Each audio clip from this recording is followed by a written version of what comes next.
Do you think it's possible that our emotions that we've buried and never processed really are shaping our entire life? Is that possible?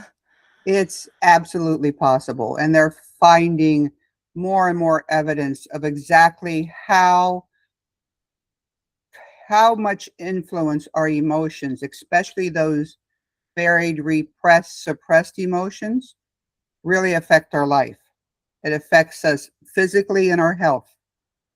It affects our ability to have a good, strong relationship with other people. And it really just affects how much joy you have out of life. Are you someone who enjoys each day, or you kind of feel like you're trudging along carrying all this heavy baggage? So yes, our emotions, whether we're conscious of them or they're in the subconscious, definitely affect our lives. Oh my goodness, I really want you to talk more about this, and I have so many questions. Uh, so, welcome everyone. This is the Sacred Journey, the journey of a woman who holds, and my guest today is Darla Vanni, a beautiful expert on emotions and feelings, and an emotional integration coach, and a healer with more than 20 years of experience. So I'm very honored to have you here.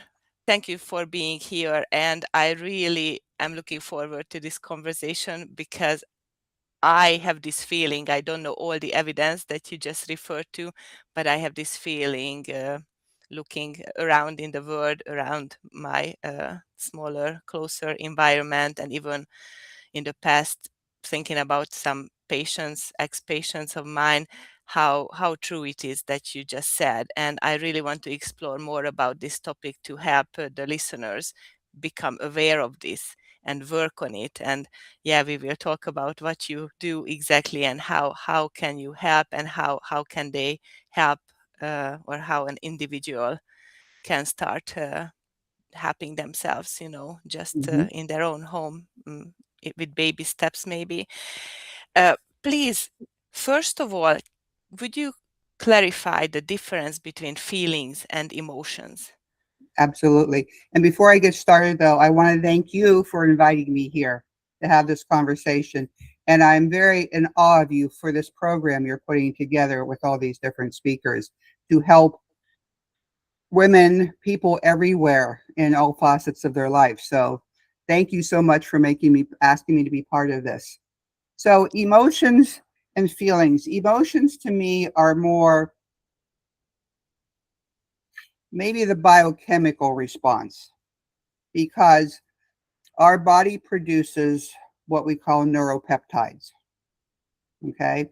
Neuropeptides flood our body every time we have an emotion. Every emotion has its own, shall we call it, chemical signature, for lack of a better term. Hmm. And that's why physically, when you're sad, when you're upset, when you're grieving, it feels a certain way in your body versus when you're happy, you're enthusiastic, you're excited. Your body feels very different, right? Have you ever experienced that? And Yeah, so, sure. so those are the neuropeptides that go along with that emotion that's flooding your body. Okay, those chemicals go down to each and every cell and attach to the cell receptors. So if you are tend to be a very pessimistic person, I'm sure we all know somebody that we can relate to and we say that, and you're always having negative thoughts, looking for the worst in everything, that's the signature, the chemical message getting sent throughout your body. And those cells grab that chemical message, they start to replicate with that. Hmm. Okay. There is where you start having a breakdown in the body, the aches and the pains, the chronic issues that start to develop. All of these things we're finally beginning to realize how heavily the emotions influence that. Feelings, to me, the feelings is how does the emotion feel to you? How do you feel it in your body? Right? So the emotions come first, and the feelings are how we process those Mhm. emotions. Okay, okay. So maybe the first one, the emotions are very unconscious and kind of reactive Hmm. and triggers a biochemical response. And the Yes. feelings are the conscious part? How, Part of the or conscious part, yes. Like, oh, I feel so happy. Well, you feel happy because that something in your environment has triggered a happy memory, and those neuropeptides just got released. And so now mhm. you give that, to me, you give that physical feeling the name of happy. Hmm. Um, what is the difference in duration? Is there a difference in duration between They, emotions and feelings? yeah, they say a emotion should pass through your body in 90 seconds. When we tend to hold, but we can make the conscious choice to hold on to that. So let's say you're driving home from work, somebody cuts you off, you blow your horn, you make not so nice hand gestures at them, and you're angry, right? Well, that Mhm. anger passes through your body in 90 seconds. Yet we're holding on to that. We're the whole way home. We're like, how in the world? Why didn't they see? We're all wrapped up. We're holding on to that anger. So what we're doing is we're reinforcing that now in our body. Ah. Oh, wow. I like it. Reinforcing. So pretty much Yes. just replaying. We Yes. are the ones who are restarting those 90 seconds. Mm-hmm. Yep. And you keep saying, and you keep looping that memory, right? That emotion, and the body says, "Okay, I'm going to keep secreting. I'm going to keep sending that message out." And so you keep bombarding your body with that signal of anger. Oh, wow. Okay. Yes, that Yeah. might be me when driving. Okay. That road rage, it's a real thing. Yeah, it Yeah. is. Yeah, okay. So this relates to I read something on your Facebook page that I really liked that feel your feelings, but don't stay there too long. Right. So is Yes. this what it means? That's kind of it. It's very important that we feel our feelings. We have to feel them. Basically, what I mean is acknowledge them. Mm-hmm. Yes, So, I'm angry okay. right now, because what we do when we acknowledge that, we move it from the subconscious reactive part of the brain to the conscious thinking part. And so you can say, okay, I'm really angry right now that that car cut me off. Do I want to stay angry? No, because to me, I've heard it said that anger is punishing yourself for another person's behavior. Yeah. Okay. So that really, when something upsets me, I'm like, really, do I want to stay in this frame of mind? No. I'm just going to say, okay, for whatever reason, they may have been, who knows how their day's going. Maybe they're rushing home because there's an emergency. We don't know. Give them some grace, calm myself down, and drive on home. Don't hold on to that. Oh, wow. And so being conscious of this process and, well, being conscious in every day of our lives would be nice. So being conscious here, what is the function to actually bring it from the unconscious to the conscious? What is the function of this? This is the only way that we can move on, pretty much? Or, Well, what we say is you have to feel it to heal it. uh-huh. Okay. So you're acknowledging what you're feeling. If you don't acknowledge it and say, let's say, and a lot of us do this, we're in a people pleaser mode. We want to make Mm-hmm. sure everybody's happy. Somebody says or does something that hurts your feelings, Yeah. yet you don't want to get anybody else upset. You don't want to rock the boat. So you just, nope, I'm not saying anything. I'm just going to bury that hurt. Mm-hmm. That buried hurt doesn't go anywhere, but it sits there, and it kind of festers, and it grows, and it gets louder and louder. And this is where you start in a subconscious way begin to loop through that hurt. You see hurt in a lot of different ways because we're all triggered every 5 to 8 seconds. And what I mean by triggered is there is a memory that's been repressed. It's been suppressed by the subconscious because it was not, you weren't able to really handle it at that time. It was too much for you. Uh-huh. A lot of this happens when you're a child, Yeah. right? We don't have a mature conscious emotional consciousness. So what is attached in that memory? Everything you were feeling and everything that your five senses was taking in. What you were seeing, hearing, smelling, tasting, touching. And this is the subconscious taking this in, not your conscious mind, because your conscious mind filters a lot out. If it's not Mm-hmm. important to the conscious mind, it doesn't pay any attention to it. So let's say you were standing in a room that was painted blue and you saw your parents fighting for the very first time. You're 3 years old and it's a loud fight, right? You get scared. You feel unsafe. You feel very vulnerable. All it takes from there on out is that blue color to trigger that memory, and you start feeling those emotions all over again in a very subconscious way. So what it's helpful, what's necessary to do, it doesn't matter the situation, doesn't matter if it was your parents fighting. What matters is I felt insecure. I felt fearful. I felt vulnerable. Yes, I felt that. Feel it now. Let it move through my body because it gets stuck there, right? Let me move it through my body. Let me just breathe it. Yes. Okay. I felt it. I've acknowledged that. I now do I want to stay in that place? This is where it goes from the reactive part to the conscious mind Mm-hmm. where you choose your response. Uh-huh. No, I don't choose to stay in that fearful, vulnerable, insecure state of mind. I can handle myself. I can protect myself. I'm safe. And then that memory will no longer be triggered when you see the color blue. Oh, wow. Okay, so what does and here please talk about what you do exactly during your session. So what does it mean to process a suppressed emotion like that? So it doesn't have to be a very dramatic or long process, No, or we don't even have to necessarily out loud verbalize it. Just we no, can do it in ourselves. right, right. So what I do is all done via muscle testing.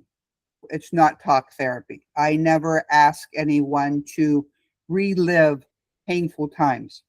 Uh-huh. We do everything through muscle testing. So we find where there is what we call a core limiting belief. We'll say that it's something that's there that limits your ability to really enjoy life. Hmm. Just it holds you back in some ways or mean. We find out what emotions are associated there, okay, through muscle testing. And then I just ask the client, okay, I want you to really feel that emotion. Let's say it's fear of the unknown. We all have Mm-hmm. that, okay? So I know you have felt this before. I want you to feel right now fear of the unknown. Feel that. Really feel that. Because a lot of times when we feel fear, the first thing we want to do is push it away. Yes, absolutely, to dull it. Yes. Yeah, Yes. absolutely. So feel that. Really feel that fear. Fear of the unknown. You're ready to start a whole new chapter and you have no idea what's coming up. Feel that. Okay, you feeling that? Okay, just breathe.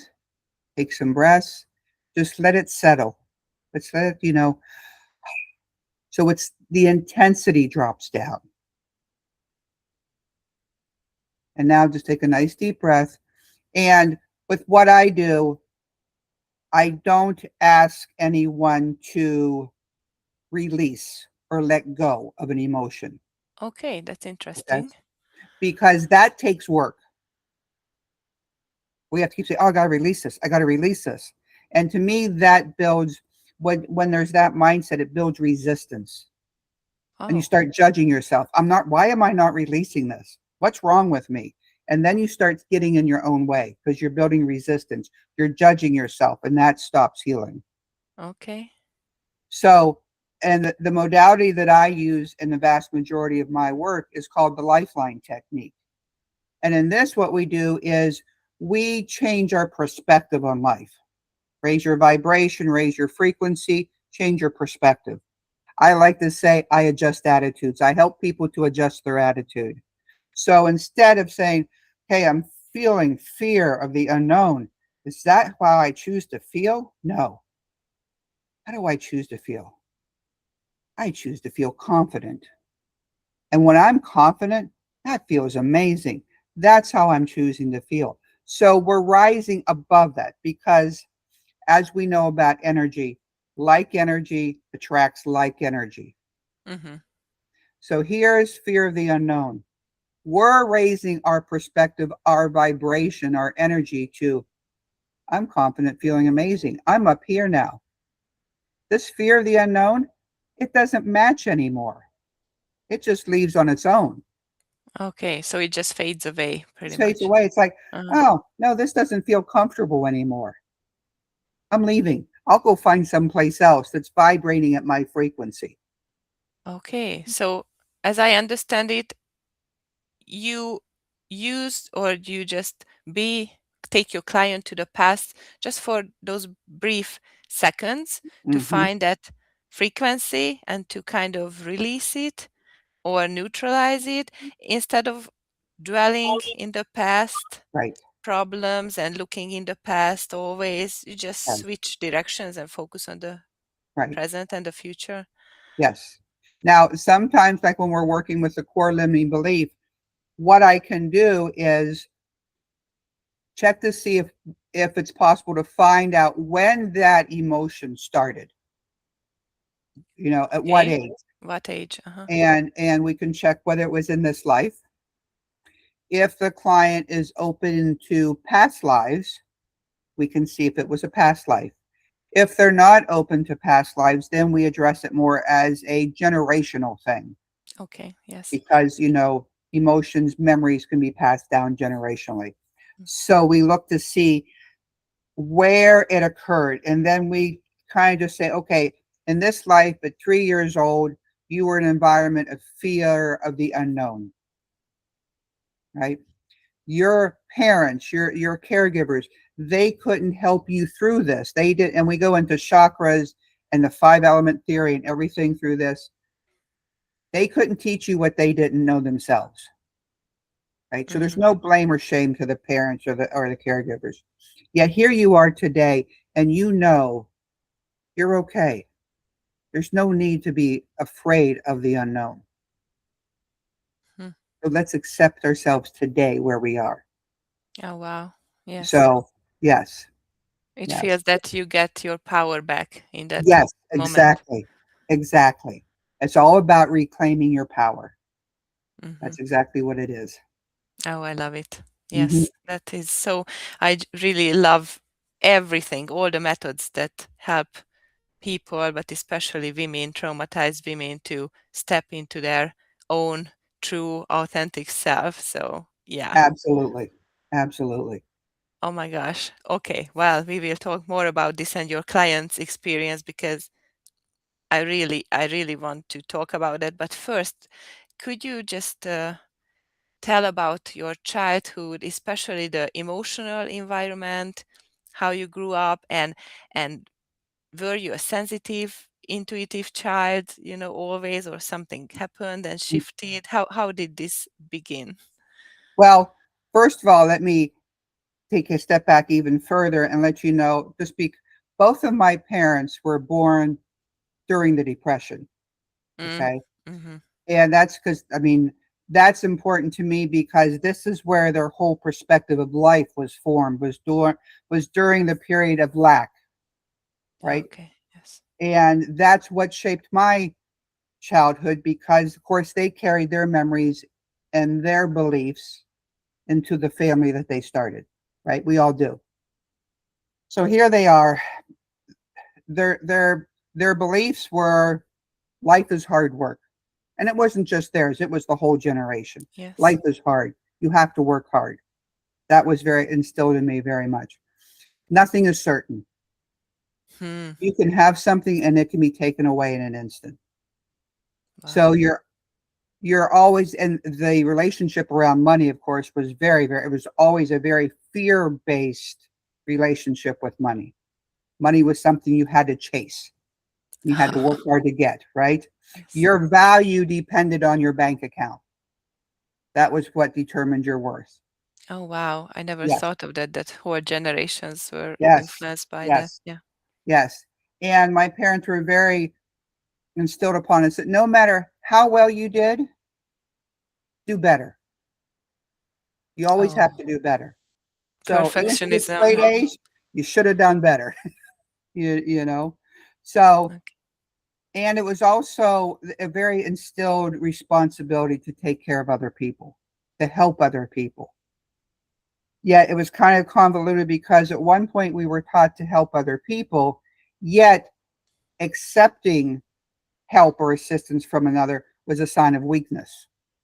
So it was Oh. kind of a little mixed bag there. So basically, my parents were married. Um, they lived with my mother's mom first, and then my father's parents while they were built their own place. While they were building a basement to live in, which was very common practice, you build the basement, live there while you build the rest of your house. Hmm. They had 4 children in 5 years.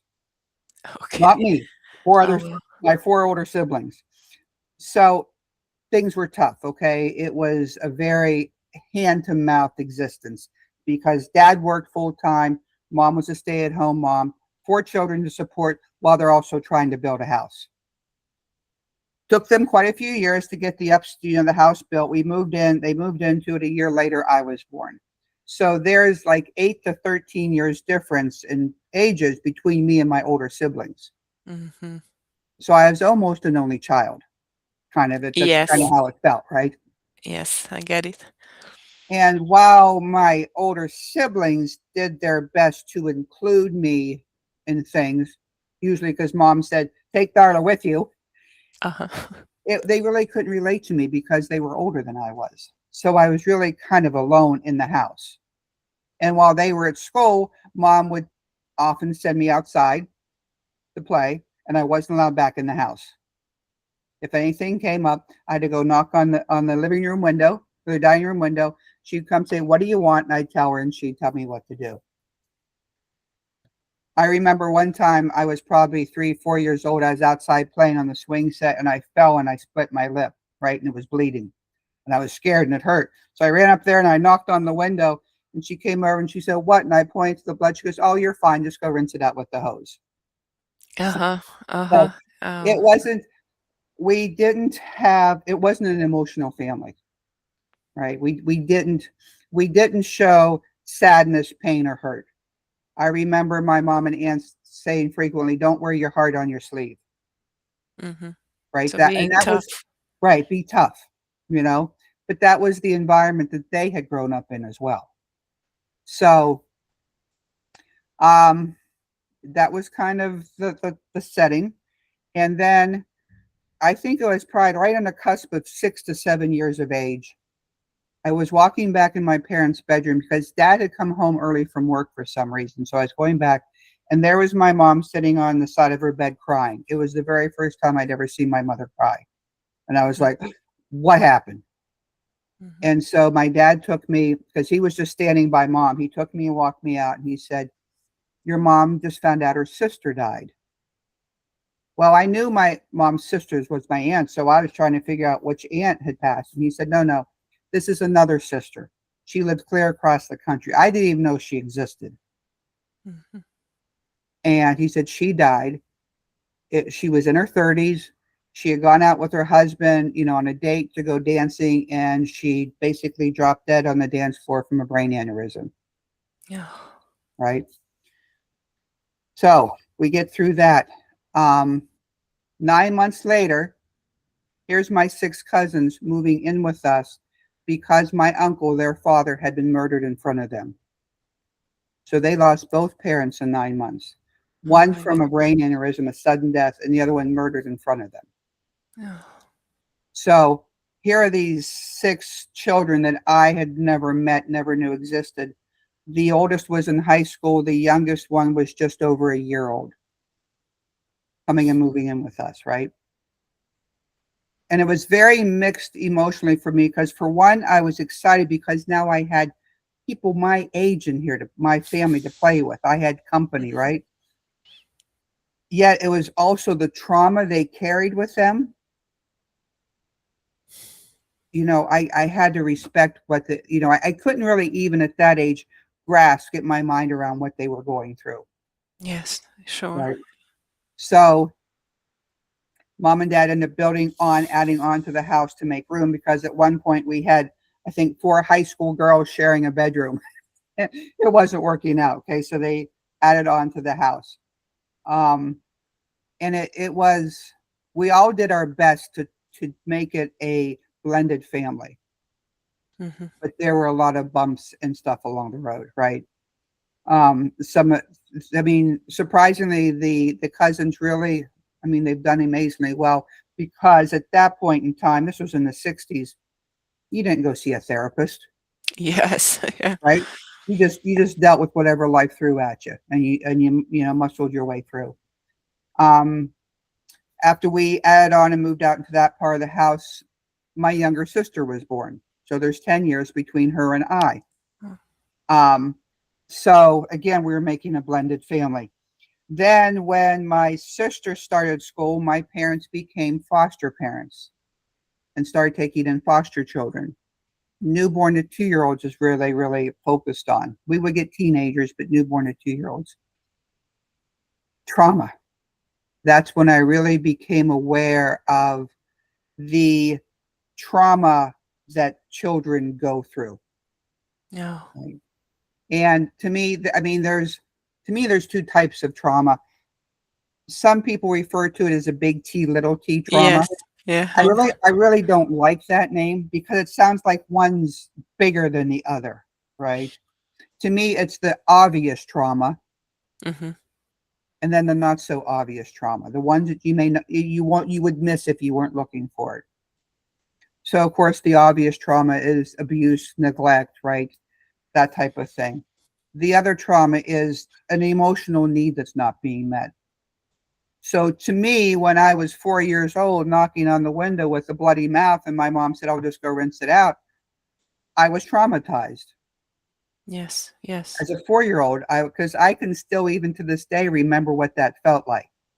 Like, and so with all of this, and the new, family keeps expanding.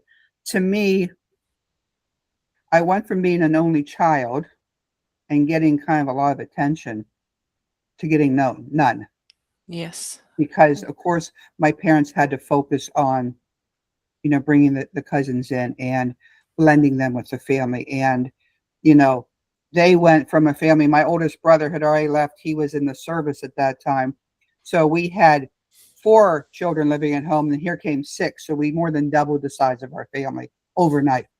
Wow. Yes. Oh God. So it always I always kind of felt like I was in the shadows. And again, no matter how good I tried to be, it was never good enough. So I changed tactics and decided, well, if being good doesn't work, how about being bad? Yeah. I You know know, that one. so I'll try that one. And so I am, early teens, probably preteens, smoking, drinking, you know, doing drugs, nothing extreme, but doing drugs, coming home underage, drunk, with, my parents never said a word. Never. Oh. It's like, wow, okay, still not getting any attention. And how, yes, how did you interpret it then, and how do you interpret now? Did they just not care, or they just focused on that you are alive and that's good enough, or? Well, to me at that time, what I felt like was, they just don't care. Mhm. They don't care. They're giving their energy to others. They're taking care of the foster children coming in, because they definitely need care. But they don't care about me. I'm not important. I'm more almost an inconvenience. Mhm. It wasn't until I was probably in my 50s that my mom had made a comment to me one time. Darla, I knew I never had to worry about you, that you would always take care of yourself. Oh, wow. And I'm I like, got chills. and I couldn't even reply to that, right? I didn't even know how to reply. And growing up, my father had a very volatile temper. Okay. And you never quite knew what was going to set him off. And there Mm. was, of course, with the amount of children in the house, there was discipline, right? And you did things a certain way. And if you didn't do it, it was the wooden paddle or the belt. Now, my dad never struck us girls, but I remember one time my brother showed me the welts across his back from dad because he and his friend took my grandfather's boat out in the little pond because we lived right beside my grandparents and it had a leak in it. And dad was upset about that. Mm. So the simplest things could set him off. Mom disciplined us all, right? Mhm. But as an adult, once I moved away from home and I would come home to visit, more than once I stepped between my father and a younger sibling because he was ready to get violent with him. Mhm. And I think the last time I did that, my and mom never stood up for us. She just kind of melted into the background. Mhm. And the last time I did that with a younger sister, because I walked in just as dad was, slapping her across the face, and he pulled his hand back to do it again. And I went and jumped in between them. And he says, I'll kill you. I will get the gun and shoot you right where you stand. And he went to the bedroom to where he kept his gun. Oh, Right. wow. So it was that was a type of an emotional, upbringing. So I learned very early that trauma exists. And trauma doesn't have an age group, a financial eco bracket. Trauma happens across the board, and we're Yeah. all impacted by it. I didn't share what my cousins went through, but when they came to live with us, knowing what I know now, they brought all that trauma with them, and that invaded the entire house. How so? Well, because they're carrying that emotion, they had no opportunity to deal with what they went through. They just had to bury everything. No one sat down and said, how are you feeling? How are you doing? Can I help you, process or make peace with this? That just wasn't done at that time. Because Mhm. pull up your big girl pants and move on, right?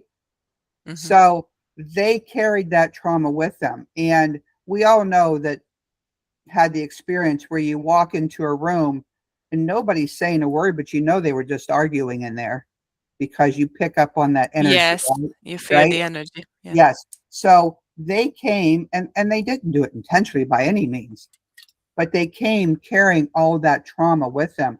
One of losing their mother and now their father, both in, not a good way. And they carry that into the house. Mhm. And as a child, up to the age from birth to the age of 7, your brain is basically the same brave wave as someone under hypnosis, Yes, right? yes. Get it. You Yeah. take things on and you're not even aware of it. So I was soaking up trauma, not even aware that I was soaking up the energy of trauma in my body. Yeah. Or went in your unconscious Right, straight away. Mm. right, straight away. So this is just something that I just grew up in that type of an environment.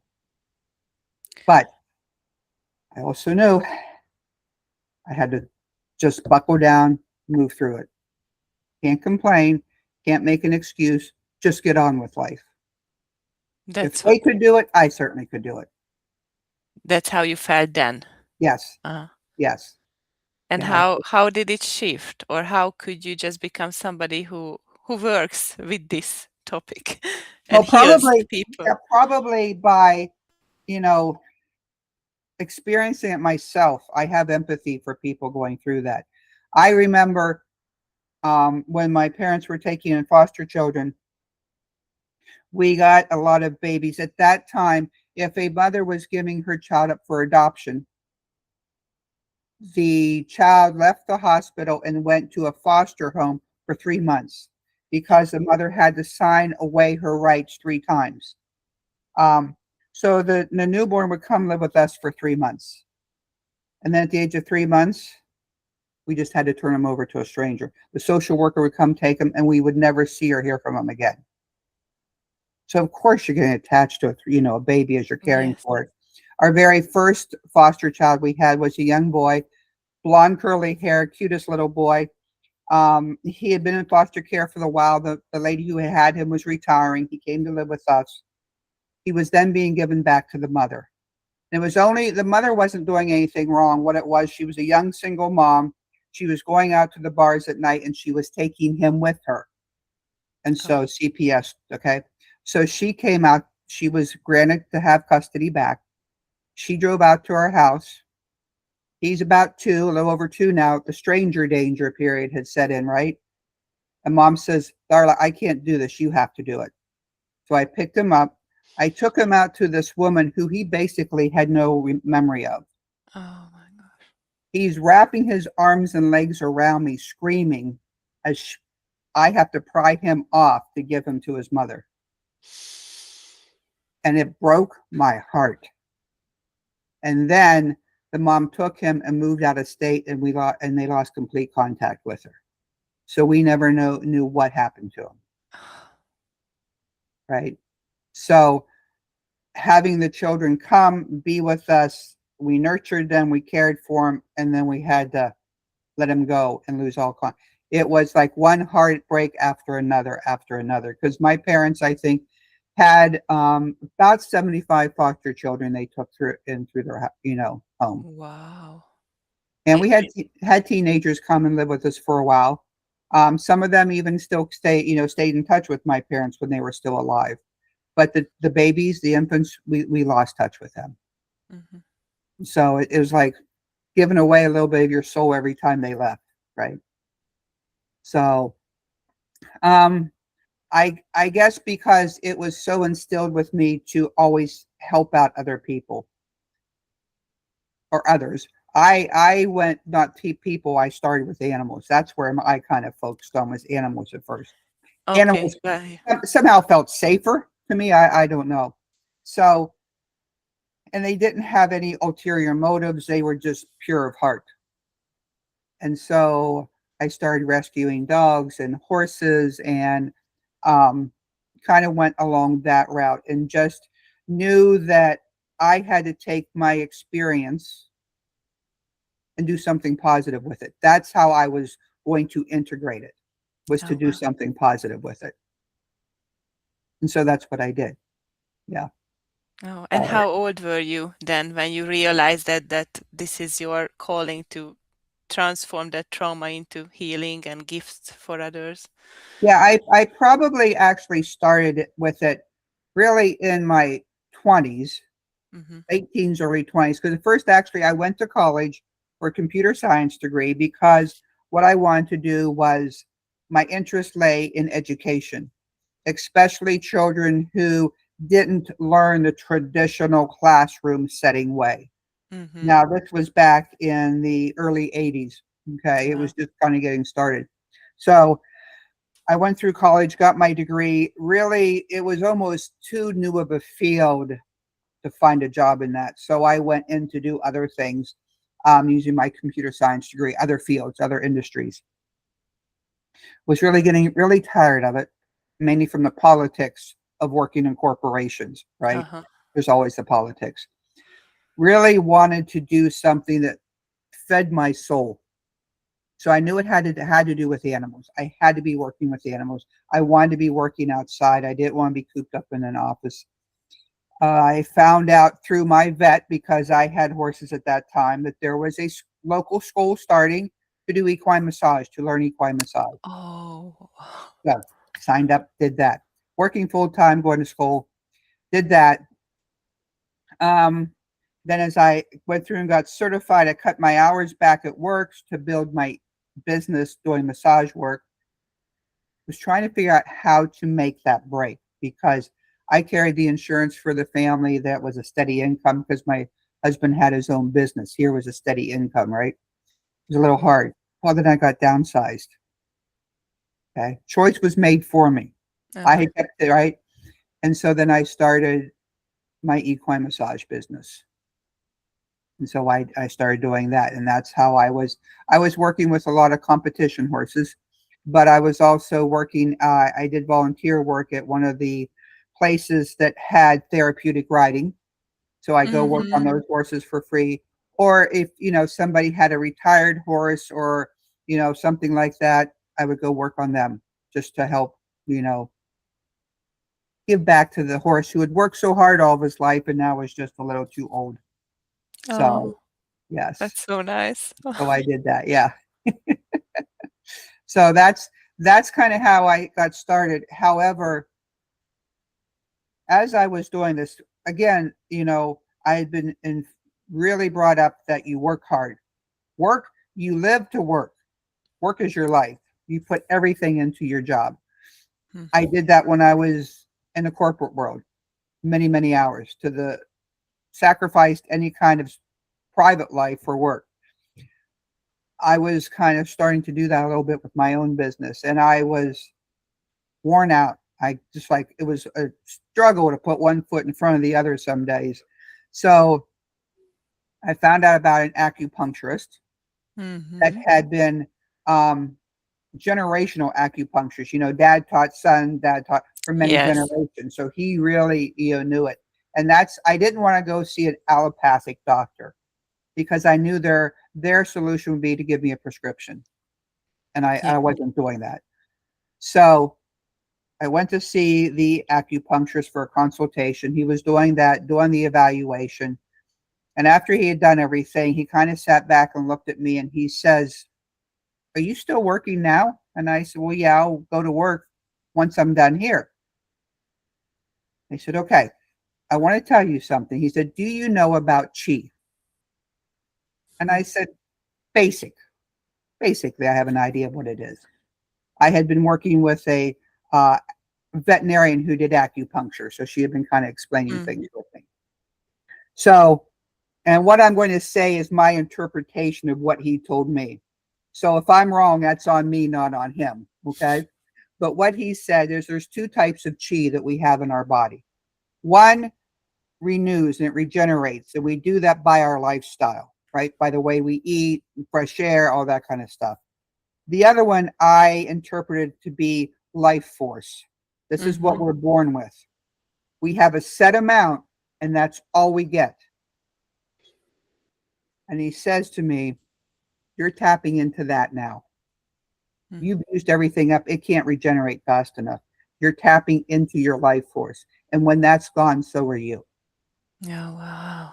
So he started talking to me about my mindset that when I went out to work with these horses, he says, "So when you're done with the horse, do you break and walk away and not think about that horse?" I'm like, "Absolutely not. No, I'm thinking, am I helping this horse? Do I need to do more?" I said, "I wake up in the middle of the night worried about this." And he said, "You have to stop that. You work with the animal, an animal just like a person. All you can do is come with a pure heart, offer your service. It's up to them what they do with that." And Hmm. so that's when I first the light bulb kind of came on because I used to refer to myself as and tell myself I'm a healer. I'm a healer. I'm out there healing people. I'm out there healing animals. No, I'm not. I'm not doing I the only thing I can heal is myself. Mhm. And we're all healers, right? I Yeah. can go out there and provide a service for them and then they choose whether or not they want to use that, Oh, how they wow. want to integrate that. So it is an ongoing process to not keep that desire to heal, to be the one that does it, right?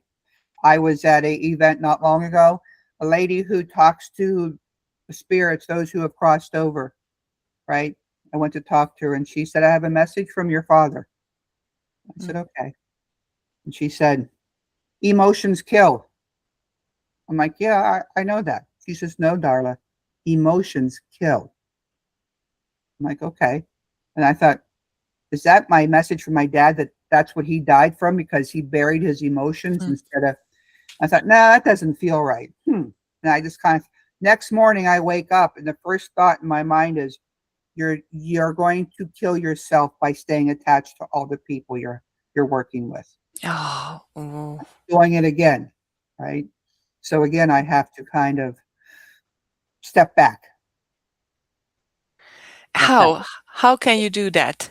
Many of us are healers who are listening. How give us advice? How can we do that?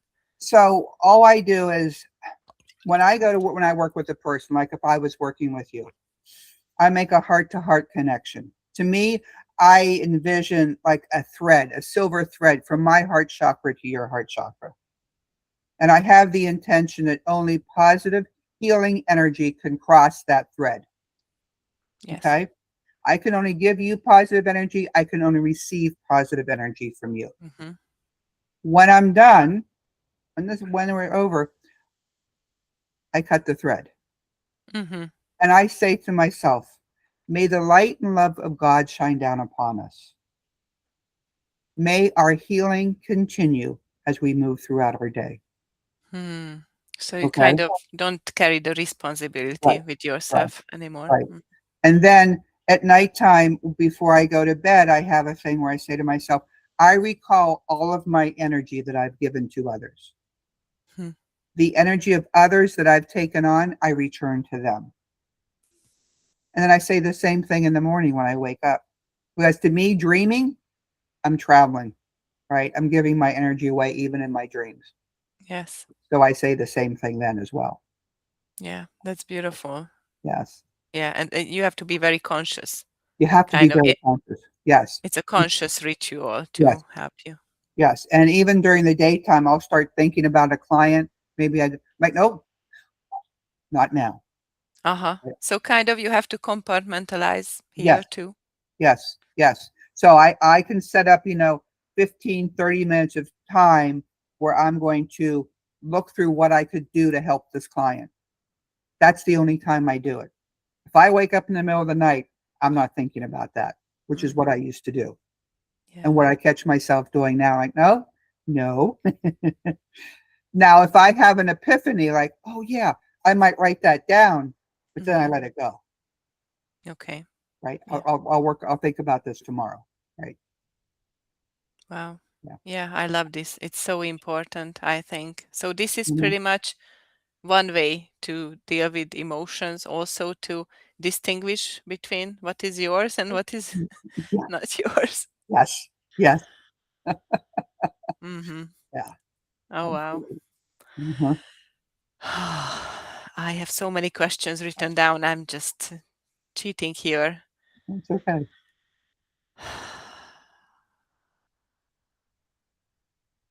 Hmm. I would like to stir the conversation now then to this more practical advice and maybe just stories, client stories. So Mm-hmm. my theme is to help mainly women to be Mm-hmm. able to be absolutely whole and healthy and not depleted. So we can hold the space for others too, but not take Mm-hmm. on the responsibility and others' emotions and stuff. Right. What do you see normally in your practice? What is the most common uh, issue that women want to work on? What is there a pattern or a theme? I would say right now, the majority of my clients are coming with anxiety issues. Mm, Okay, I see a lot of anxiety. I see really across the board, it all kind of goes under one cover of not feeling like they don't have any power in their life. They don't have any say so in their life. They're a victim to what's going on around them. uh-huh.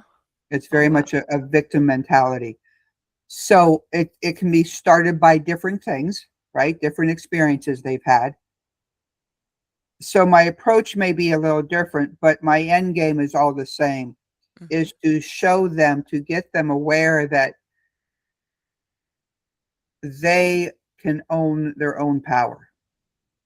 They can't control what goes on in the outside world. We can't control that. We control how we respond to the outside world. So find ways for them now to start tapping into that power that they've always had there. It's always been there. But that's one thing we're never taught to tap into. Yes. We are taught by society, by our parents, by everything. You need help, you go ask somebody else, whether Hmm. it be a doctor, mechanic, anything. Anytime you need help, you go ask somebody else. Hmm. We don't have, it's like we don't have the ability to take care of ourselves. Yes, that's so true. And It's so stuck. why does it l- so? I mean, when does it begin? In childhood again? Oh, I think in childhood it begins. Absolutely. Yes, it begins in childhood because, you know, um, of course, child rearing practices change over the years. Yet, children are always taught to look to their parents for guidance. Yes. Parents will tell you what's safe and what's not safe. And then it's the teacher in school that tells you what's safe and what's not safe. There's always someone, so all through your childhood, until you're an adult, somebody's telling you what's right and what's wrong, Hmm. how much sleep you need, when you eat. They pretty much control your life. Then when you're 18, you're out on your own. You're like, yes, oh no, now I have a job. Now I have other responsibilities. Now I Mhm. have to ask my boss what to do. I have to, I never feel like I have any control over what's going on in my life. And so Wow. we've just Yeah. pretty much been brainwashed to give away all of our power. Huh. So kind of like lambs, right? We're yeah, yeah, we're just a bunch of sheep. So Yes, yes, that's true. we're always asking somebody else, what should I do? Or look at public opinion, right? Public opinion, how we're viewed and whether we're accepted Oh. by society is very important to us. Oh yeah, I love this topic. Oh my goodness. Yeah. Yeah, yeah, Yeah. yeah. So my goal is to help each individual find the power, tap into the power that they have within. Hmm. Learn how to control what's yours to control. And what you can't control, you don't worry about. Oh my gosh, I really want you to give us a practical something advice at the end about this. How to do this just as a Mm-hmm. simple step. Mm-hmm. Oh my gosh. And just can you give an example of a client or two? So what Mm-hmm. showed up? What was behind the anxiety? How Yes. could they get conscious and how could they heal or start out on the healing? Mm-hmm. Mm-hmm. So some of the client stories. I had a client that came to me that was very withdrawn, very insecure, lacked confidence, Mm-hmm. wanted to, do things, but really didn't feel the confidence to go out and do those. So just by working, by doing LifeLine sessions with him, by helping him. Now it's a him, but this can happen to males or females, right? Yes. And I also like to think of it this way: while we're here to help women regain their power, we're all masculine and feminine. Yes. We have to give equal time to both sides of us, right? And to help heal the feminine within the men, Yes. Yeah. right? And provide them a safe space that maybe they never had, Exactly. growing up. Yeah. Exactly. Yes. So just by helping him find these buried emotions and repressed memories, he became confident enough in himself to basically really claim who he was Hmm. and to address that, let that be known to everyone. This is who I am. I'm going to stand in my power with who I am. I'm having confidence to do that. And now he is moving forward leaps and bounds. He's following his dream, Hmm. okay, which was he was held back before it. Now he's following it. He's really reaching and striving towards reaching his dream career. I had another client, she came because she felt the need to control Ah, everything. that's oh, I love that. Okay, Yes, I think that's very common in most of yes, us to yes, it kind is. of Yes. solve the problem of fear, to have Mhm. control instead.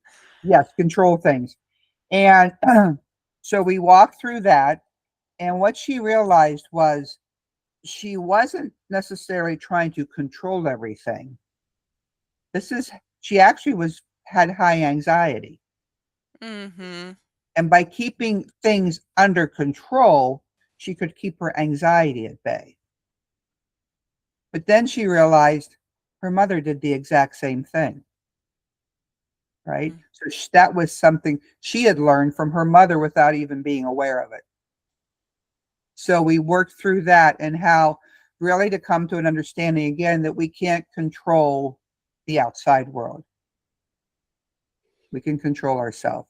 So let's see what is she really anxious about? So we kind of went through that. And a lot of times, like with another client who has been anxious most of her life, um, and she's really starting to move forward in leaps and bounds, but it's like, okay, let's acknowledge that we're anxious right now. Let's take we can't. And so what I'm working with my clients, the very first thing that we do, one of the first steps is we set our intention. Where do we want to go? This is Mm-hmm. where we are and we don't want to be here. So where do we want to go? And they set their intention. Well, she would always, her intention frequently is I'm at peace, feeling calm. And at the end of the session, she would feel great. 2 days later, I'd hear from her. She wasn't at peace anymore. What's wrong with me? Why can't I keep this? Uh-huh.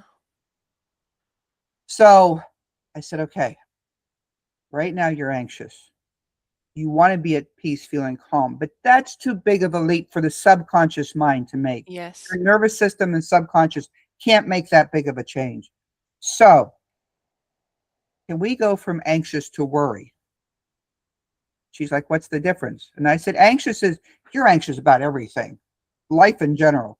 Worry's about one thing. Oh, I love that. Okay. Okay. Pick one thing today you're going to worry about. I And love anything this. else comes up, says, nope, not today. I'm not thinking about you. I'm just worried on this one thing. And so we got to worry. And then when she was able to worry, then we moved on. And so we just kind of took baby steps up the emotional ladder instead of taking a big leap. So, and a lot of clients, and even myself, a personal story is I used to get migraine headaches. Mm-hmm. They started when I was 16. And wouldn't you know it, my mom started getting migraine headaches when she was 16 as well. Oh. Mm-hmm. So I was getting migraine headaches, tried a lot of different things. Nothing was really working. I was getting them to a point where I was getting 3 a week. Mm-hmm. I get a migraine, have a day to recover, get a migraine, day to recover type of thing. By doing this process or a subset of the LifeLine process, I cured my migraines. Oh. I haven't had a migraine in over 2 years. And what did you do? I mean, how can you tell us the Yes, steps you no, did for I yourself? can basically, it's what we call a see, feel, hear process. You Okay. see the emotion, feel the emotion, you hear the emotion. What message is this emotion bringing to you? So how you start is like I would like attach to my migraine. Think of getting migraine headaches. What emotion comes up for me as I feel that migraine headache? Hmm. Oh, right now, actually, it's anger. I'm just angry that it's always impeding my life. So I see anger, I feel anger. What message does anger have for me? Okay. And I do that until the muscle testing shows I've finished that loop. So let's say anger comes up, the message that it had was something that really, oh, I didn't like. Okay, what motion does that come up? I end up doing that cycle, the see, feel, hear cycle, 12, 15 times. But the interesting thing was on the very last cycle as I was going through, and I asked for the message, what I saw was I was probably about a 13-year-old boy, and it was, I don't know, 1300 AD somewhere. I think I was in England. I was in this pit, this dark pit, and I can just remember I was underground. just remember sitting there crying, I didn't do it. I didn't do it. I didn't do it. Hmm. And this hatch opens up above, a door, like they grab the Mm-hmm. door. And I look up and there's this bright sun that hit my eyes and I Oh. couldn't see. And a hand came down and grabbed me by the collar and they drug me out and they hung me for stealing something, which I said I didn't steal. Mm-hmm. That bright light, my migraines were always triggered by a flash of light. Oh, wow. Yes. That's what started them, right? And as soon as I saw that and I felt that, I'm like, that was it. It was that fear and all of that anxiety, all the emotions that I had to be feeling at that time. Wow. And that stopped my migraines. Oh, wow. So pretty much no matter from what time, this Hmm. life or past life, there's an imprint in our souls Yes, yes, that is nagging us that yes. okay, it's time to get out, and there we can have physical symptoms, and we open Hmm. that gate with curiosity and questions, or Right, right. Yes, it's very important that when we're doing this work, we do it with a sense of curiosity, not Mhm. judgment. Oh, okay, say it again. That's so important. Listen.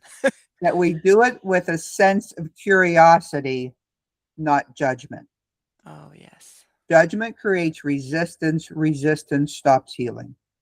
Okay, so So in it's other just a words, yeah. So in other words, it's like, I'm feeling, boy, I'm feeling my back's really tight today. Instead of saying, daggone it, I had to get all this stuff done. Don't judge. Say, wonder why my back's bothering me today. What's going on? How am I feeling right now? How do I feel? I feel tired, right? So it's a way to connect an emotion to how you physically feel. hmm, Because look at it this way, nothing starts in your body, it starts in your mind. Your body doesn't do anything unless your mind tells it to. yes, that's true. So what's showing up as a physical symptom started in the mind. Remember those emotions and those neuropeptides going down, those cells replicating with that emotional signature. And when you have the low energy, low vibration emotions, what happens to your cells? They're not thriving cells, they're surviving, barely surviving. They start to break down. You start to get the aches and pains, right? So it's all about being aware of your body. Oh, that knee. How do I feel about that knee? What emotion comes up? I was working with a client one time and we were doing the see, feel, hear process. And I said, feel it. And man, she just started screaming. She goes, it's in my knee. It's in my knee. And she's just bawling. And she's just like, I don't know where this is coming from. And I said, it doesn't matter. Just let it out. That's this emotion wanting to come out. And afterwards, she said, I never had an issue with my knee again. Mm-hmm. She was looking at getting knee surgery. Oh, wow. And she said, I never had an issue with my knee again. Just by not having resistance, but opening that door and just sitting Right. there to life just solve itself, or Yes. yeah. Yes. Yeah. And I tell people that the people get almost fearful when I talk about suppressed memories, right? Yes. Subconscious memories that have been buried because they're expecting these big, scary things. And I said, it's more to me like the monsters under the bed. Hmm. As a child, you were always afraid, when the lights went out, there's monsters under the bed. But when you worked up the courage to look under the bed, there may have been an old toy there, a slipper, some dust bunnies, nothing scary. Oh, yes. Because a lot of these emotions, these memories that we have buried, come from very early in our life. Mm-hmm. What was traumatic to a 4-year-old, we look at it as an adult and say, well, of course that's what had to happen, Hmm. right? But you don't have that emotional maturity as a 4-year-old, so it's traumatic to you. That's what's hidden. And Okay. so it's really when you really stop and say, okay, I feel this. Okay, feel it. Okay, wow, that wasn't so bad after all. I mean, yes, there's times when people get emotional and they cry. but they always feel better afterwards. Yes, a release. It's a release. Hmm. Yes. And that's what I always make sure my clients understand. Healing is not all funs and games, right? It gets tough. There's going to be tough times. You're going to be feeling things that you've been doing your best not to feel. All I ask of you is have enough self devotion, love yourself enough to say, I'm going to push through this. Because once you push through that and you get to the other side, you're going to feel so much better. So much better. Yes, that's, yeah. Yeah. But it's giving them the confidence to move through that scary time. Yes. And that's why a lot of people will start. And when they hit that scary time, they're like, oh, okay, you know what? I don't like where I'm at right now, but I'm not sure I want to go there. So I'll just stay where I'm at. Mm-hmm. Right. Yes. Right Yeah. before where healing can happen. Hmm. Yeah, Hmm. I know that. Yes. Yeah. Yeah. So it's just to be there with them and support them and say, you got this. And I'm here if you need me, but you've Yeah. got this. Right. That's so important. Yeah, I realized that also, that all this healing can happen spontaneously Mhm. without a healer holding space. But a lot of times we need, I mean, I'm a healer, you're a healer, and we sometimes exchange Oh, healings sure. because we don't see Hmm. ourselves, and we hold each other's hands, because that's what it is, pretty much, Right. to providing a safe space and assuring the person Hmm. that, oh, you are not alone. Right. And Exactly. yeah. Exactly. And I find, like in my work, that a lot of people just want a safe place to be able to express themselves without feeling judged. Judged. Oh, yes. That's Yes. so, yeah. Yes. And this process I can do on myself, yet there's other people who do this and we do the same. We exchange. Yes. Because to me, it's much easier when I can just kind of sit back and relax and not have to drive the session as well as participate in it. I can just say, okay, I'm opening the doors, let's see where this goes. Yes, Yeah. I love this, because it brings us to a topic I wanted to ask: surrender. You Mhm. listed one of your main values, surrender. Yeah. Yeah. And here, when you Mhm. talked about this, it feels like, yeah, that when you can surrender and trust, that's when you can heal and clear Yes. up hidden Yes. stuff. Tell me about this surrender. What is it? How do you do this? Why is it good? Well, to me, surrender doesn't mean I'm throwing in the towel and giving up, right? Okay. That's not surrender means I'm not beating my head against the wall anymore. Mm, I'm just accepting what's going on. I'm surrendering to life. I'm going to allow life to lead me and guide me.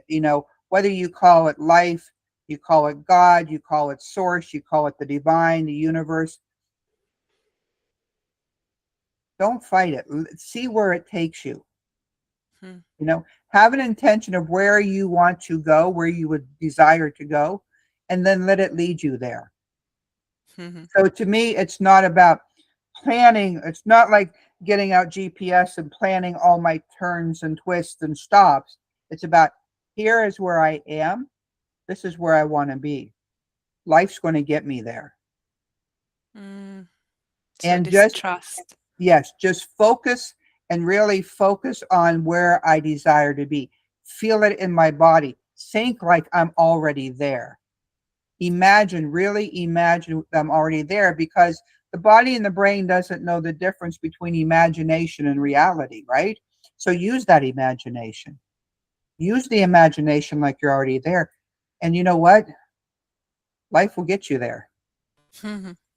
Okay. And it may be in a completely unexpected way. And it can even get you there and further if you're open to it.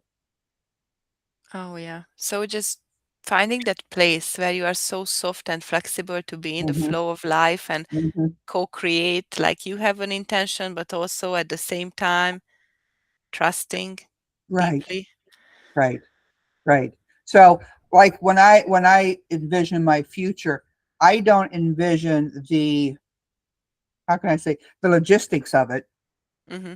What I do is I feel the emotions of how I would feel being in that life, right? Because it's the emotions are energy, right? Mm-hmm.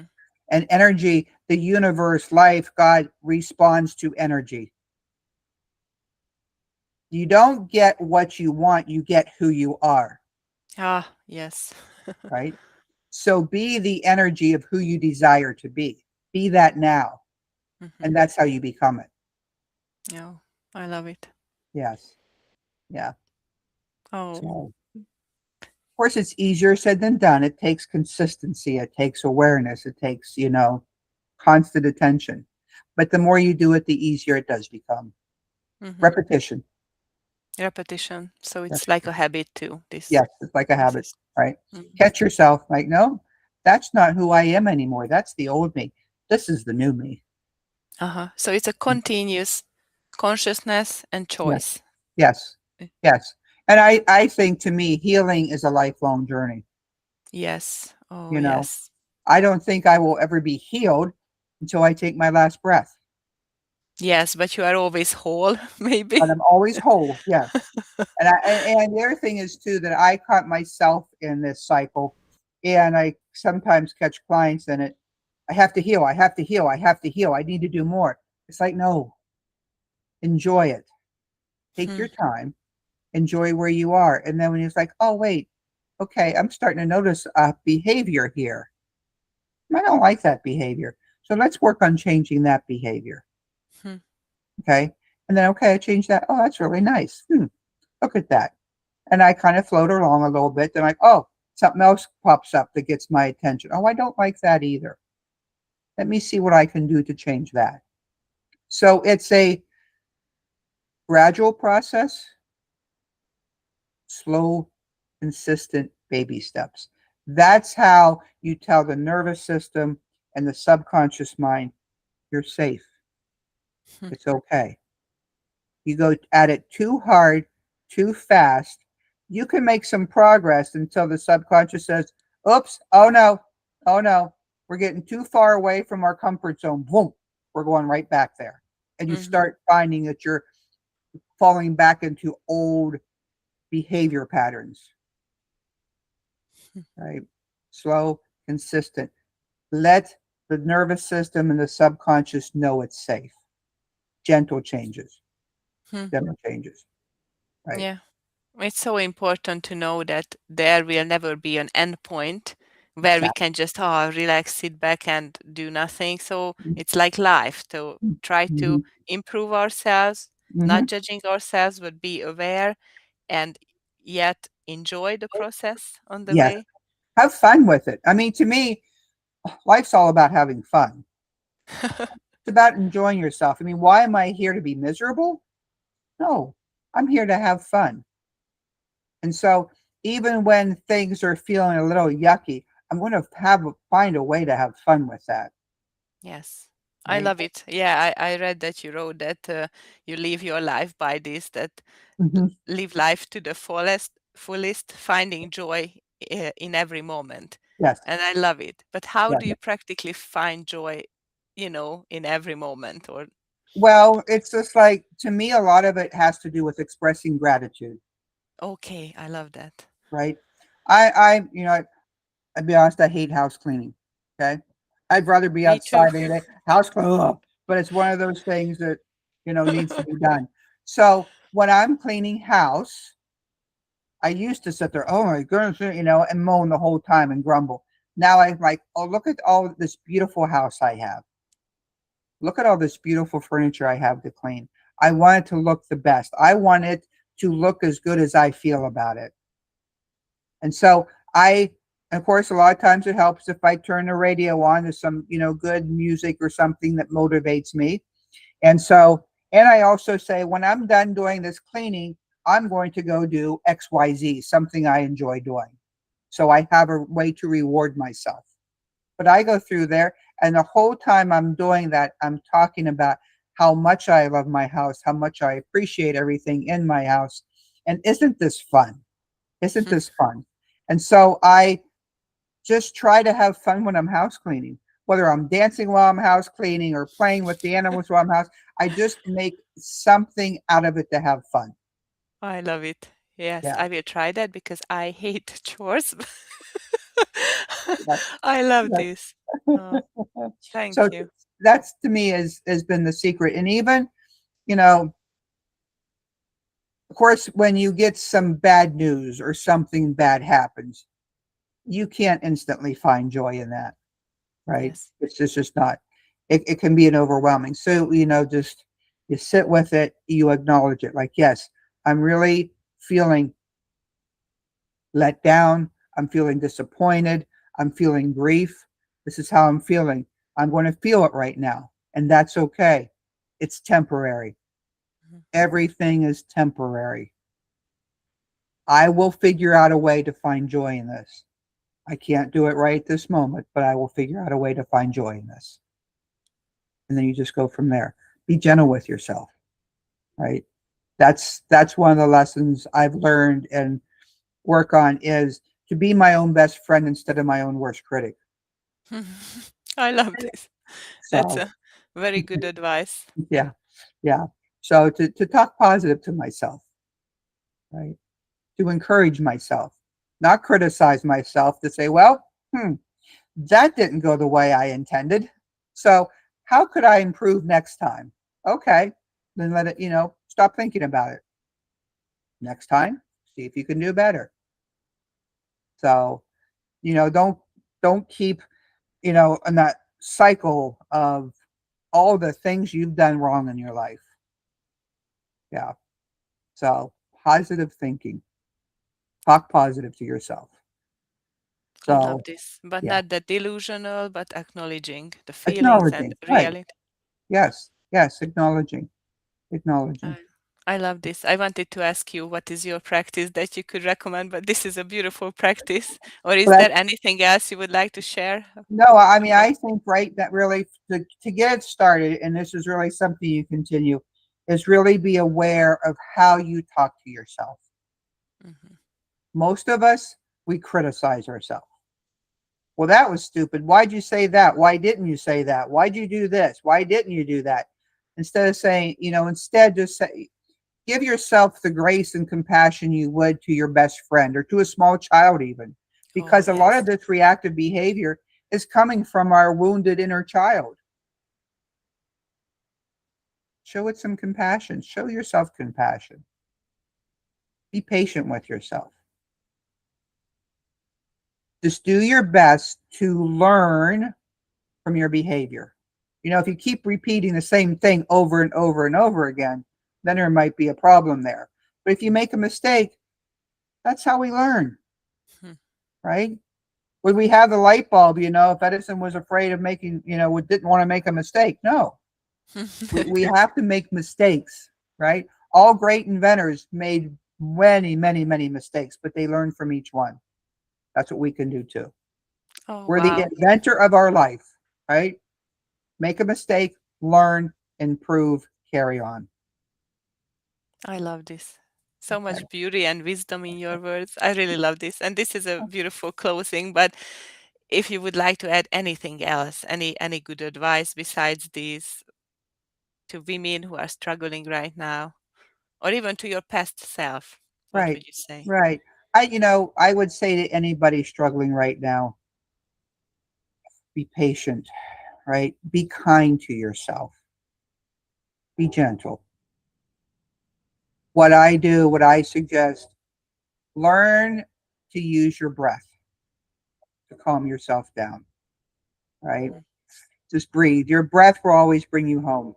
Mhm. Learn how to take nice deep belly breaths and just calm your mind, calm your body, and then get up and move. Move. Studies have shown now that if somebody experiences anything traumatic, don't fall asleep. Oh, Get okay. up and move something. If you fall asleep quickly after a traumatic experience, I guess it increases your chance of developing PTS, Uh-huh. post traumatic stress. Get up and move. Move the emotions through. Even Oh, if your movement's just sitting in a chair rocking, move your body. There's a lot of wisdom in the cultures where you see the woman and the men, really, when they're grieving, they really get their body into it. We don't do that here. Oh, Move it, breathe and move, and be gracious to yourself. I love this. Thank you so much for being here and sharing. Oh my God. You're more than welcome. I love Dala, being here. thank you so much. Oh, and I will put your email and your Hmm. Facebook link in the comments so people can find you. Okay. I Hmm. highly recommend the beautiful healing session with Dala. I tried it and it's awesome. And also, just briefly mention that you and I will have a workshop Yes. coming up, a 3-day workshop about Yes. this topic, like Yes. processing Yes. emotions, feelings. Do you want to talk about it in one sentence or we just write it You in the know, description? it's something I think it's going to be a great benefit for everyone to find how they can begin to tap into their emotions and start to regain control of those emotions. Hmm. Yes. Well, thank you for doing this with me. Thank you. I'm so grateful. And so you will find the links in the comment section. And thank you for listening. So Thank you so much, see you Amita. soon. Thank you, Darla. Thank you. Okay. Mhm. All right. Bye Bye. bye.